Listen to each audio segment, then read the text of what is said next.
Hi guys, कैसे हो सारे। आई होप आप सभी बहुत बढ़िया होंगे। आज की इस वीडियो में मैं आपको कुछ रियलिटी की कुछ बातें बताने जा रहा हूँ और आपको एक कहानी सुनाऊंगा जो कि पेरेंट्स से रिलेटेड है, अपने माता पिता से रिलेटेड है। होता क्या है कि अक्सर आजकल क्या होता है कि हमारे माँ बाप हमें पढ़ाते हैं, लिखाते हैं, हमें बचपन से लेके बड़े होने तक अपनी सारी ख्वाहिशें पूरी करने की कोशिश करते हैं, हमारा कितना ख्याल रखते हैं। फ्यूचर में हमारे हालात अच्छे हो उसके लिए हमारे माँ बाप न जाने कितनी ठंड में, कितनी धूप में दिन रात मेहनत करते हैं और हमें पालते हैं, हमारी सारी ख्वाहिशों को पूरा करने की वो कोशिश करते हैं। लेकिन जैसे जैसे वक्त बीतता जाता है, बच्चे समझदार होने लग जाते हैं, पैसा कमाने लग जाते हैं, बच्चे बड़े होने लग जाते हैं और फिर वो खुद को इतना बड़ा समझने लग जाते हैं कि वो फिर अपने पेरेंट्स की कदर ही नहीं कर पाते, उनको समझ ही नहीं पाते।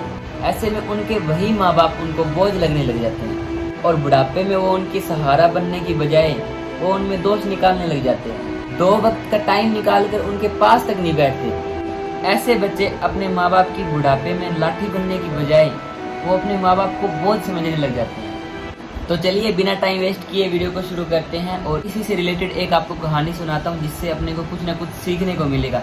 तो करते हैं वीडियो को कंटिन्यू। दोस्तों, एक बार की बात है, एक बूढ़ा पिता अपने घर में एक सोफे पर बैठा था और पास में ही उसका बेटा बैठा था। तो अचानक से उनकी खिड़की पर एक कौवा आकर बैठा। तो बाप ने बड़े प्यार से अपने बेटे से पूछा कि बेटा ये क्या है। तो बेटे ने जवाब दिया कि यह एक कौवा है।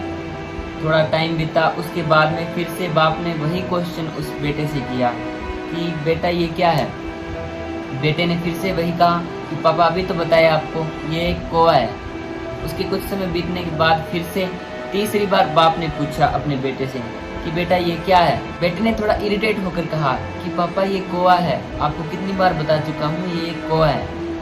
फिर कुछ समय बीत जाने के बाद फिर से बाप ने अपने बेटे से पूछा चौथी बार कि बेटा ये क्या है।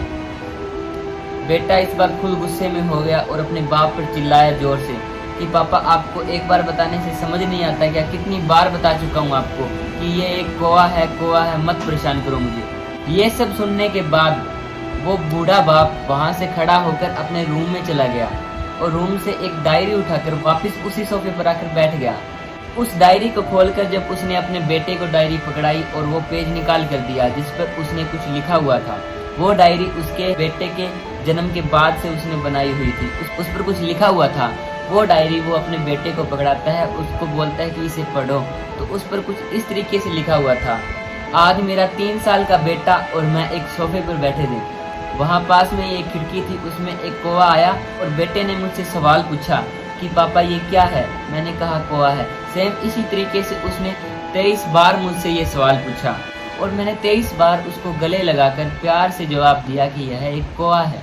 जबकि उस छोटे बच्चे ने 23 बार अपने पापा से एक ही सवाल पूछा कि पापा ये क्या है। तो उसके पापा ने बिल्कुल भी परेशान ना होकर उसे 23 बार प्यार से जवाब दिया कि यह एक कौवा है। और जब बुढ़ापे में उसका पिता 4 बार सिर्फ एक ही सवाल पूछता है तो उसमें वो गुस्सा होकर चिल्लाने लग जाता है उनपे। बेटे के ये सब पढ़ने के बाद उसको रियलाइज हुआ अपने व्यवहार पे कि मैंने अपने पापा से जिस लहजे में बात की वो शायद गलत था और वह अपने अंदर ही अंदर शर्मिंदा होता है। इसलिए अगर तुम्हारे माता पिता भी बूढ़े होते हैं तो उनको बोझ ना समझो, उनसे प्यार से बात किया करो, उनकी देखभाल किया करो। आपकी ऐसी ज़िंदगी बनाने में उनकी पूरी ज़िंदगी लग जाती है और लास्ट में उनका आप एक ही सहारा होते हो। आप ही अगर उनसे ठीक से बात नहीं करते तो उनको सोचो कितना बुरा फील होता होगा। तो उनकी देखभाल किया करो यार। ओके, बाय बाय, धन्यवाद, thank you so much video को देखने के लिए। और छोटी सी एक कहानी थी, आई होप आपको इससे कुछ ना कुछ सीखने को मिला। तो नेक्स्ट वीडियो में ऐसे ही एक आपके लिए कहानी लेके आऊँगा। चैनल को सब्सक्राइब कर लेना और बेल आइकन को भी दबा देना ताकि जब भी हमारी कोई नेक्स्ट वीडियो आएगी उसकी नोटिफिकेशन आप तक पहुंच जाएगी। Okay, bye bye, love you all.